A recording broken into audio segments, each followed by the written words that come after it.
जय जोहार जय छत्तीसगढ़ संगवारी और स्वागत है मोर आज के मिनी व्लॉग में।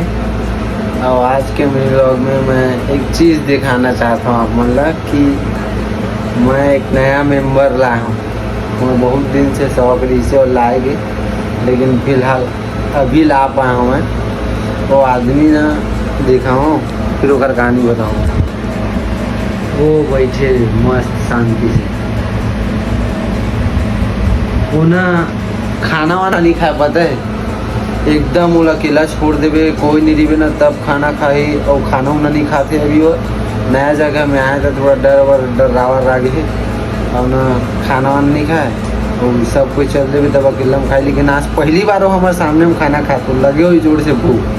क्या बोलता है भूख है ना, लेकिन फिर ना कभी खाना नहीं खाया, पता है वो क्या बताऊँ मैं कहानी। और बाकी सेकेंड पार्ट में बतावा तो फर्स्ट पार्ट